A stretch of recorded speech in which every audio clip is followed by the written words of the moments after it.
রংপুরের তারাগঞ্জে আদালতের আদেশ অমান্য করে পৈতৃক জমি জোরপূর্বক দখলের চেষ্টা করা হয়েছে। এই সময় ফসল নষ্ট, শ্লীলতাহানি ও প্রাণনাশের হুমকির অভিযোগ উঠেছে স্থানীয় এক প্রভাবশালী চক্রের বিরুদ্ধে। উপজেলার ১ নং আলমপুর ইউনিয়নের খোর্দ বেলাইচন্ডী সর্দারপাড়া গ্রামে এ ঘটনা ঘটে।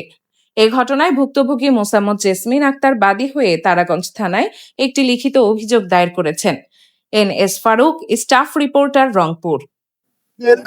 আদালতের যারা স্বীকৃত প্রাপ্ত জমির উপরে ধান চাষ করছে, আপনারা একটু দেখাই আমরা এখানে প্রায়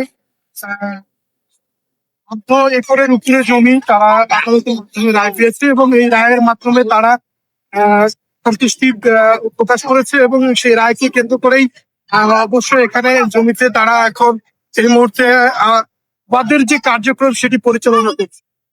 তো এখানে যে এলাকাবাসীর যে বলার যে বিষয়টি রয়েছে, এখন তেনারা যেটা বলছে যে এই জেসমিনের পরিবার দীর্ঘদিন ধরে আদালতের বিভিন্ন রকম মারপ্যাচ এবং জটিলতায় জমি নিয়ে দীর্ঘদিন ধরে ভোগান্তিতে রয়েছে।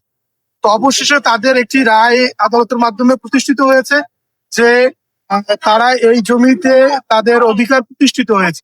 এর মাধ্যমে আইনি সুশাসন প্রতিষ্ঠিত হওয়ায় জেসমিন এবং তাদের পরিবার আইনের প্রতি শ্রদ্ধাশীল থেকে নিয়মতান্ত্রিক ভাবে তাদের অধিকার আদায়ের জন্য সোচ্চার ভাবে আন্দোলন করে আজকে এই 890 দাগে 66 শতক, 885 দাগে 41 শতক, 884 দাগে 8 শতক।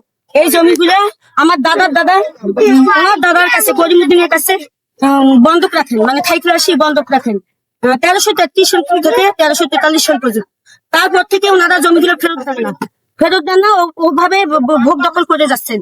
আমি আমার বাবারা অল্প একটু জায়গায় বসবাস করেন, মানে বাথরুম দেওয়ার জায়গা নাই, টিউবওয়েল দেওয়ার জায়গা নাই, একটা রুম দেওয়ার জায়গা নাই। আমরা 4 ভাই বোন অনেক কষ্টে মানুষ হয়েছি, এক ঘরে মানুষ হয়েছি। এদেরকে অনেকবার বলছি যে আমাদের কিছু জমি দেন, কিছু জমি দেন, বাথরুম দেওয়ার জমি দেন। এরা দেয় না, দাঙ্গাদাঙ্গি মারামারি সব সময় মানে হুমকি ধুমকি দিয়ে রাখে। তারপর 2015 সালে আমি মামলা দেই, সিভিল মামলা। তখন থেকে মামলা চলার পর থেকে 2022 সালে এসে আমরা একতরফা পাই, তারপর ডিগ্রি পাই, তারপর কমিশন করি, চূড়ান্ত পাই। তারপরে পুলিশ ম্যাজিস্ট্রেট, ভোটের মাধ্যমে পুলিশ ম্যাজিস্ট্রেট, সেনাবাহিনী, মিডিয়া, সাংবাদিক সবাই এসে জমি দখল দেন জুলাইয়ের 13 তারিখ, গেল জুলাইয়ের 13 তারিখ। তারপরেও এরা জমিগুলো ছাড়িয়ে দেন না, যতবারে গাছ লাগাই রূপা লাগাই এরা উঠাই দেয়। মানে আমি মেয়ে মানুষ, আমার বাবা গরিব, অনেক গরিব, কাজকর্ম কিছু করতে পারে না। আমার বাবাকেও আমি চালাই, আমার স্বামীর বাড়ি থেকে এতগুলো খরচ বহন করি আমি। এরা কি চায়? এরা জমি ছাড়বে নাকি?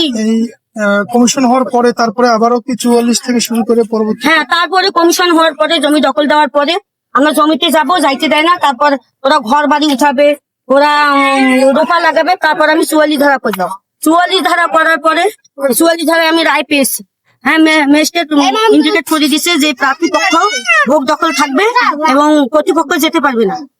যদি প্রতিপক্ষ যায় তো আইনগত ব্যবস্থা নেওয়া হবে। আজকে আমি এই যে রূপা কাটতে আসছি এই জমিগুলাতে, ওনারা এই যে সেই মারধর করতেছে, রূপা উপড়াই দিচ্ছে, লাঠি সোটা উপড়াই দিচ্ছে, সবকিছু ভুলবশত একতরফা আয় পাইছে। এর পরিপ্রেক্ষিতে আমরা মিথ ছানি মামলা করছি এবং 144 ধারা জারি করছি। হ্যাঁ, এই মামলা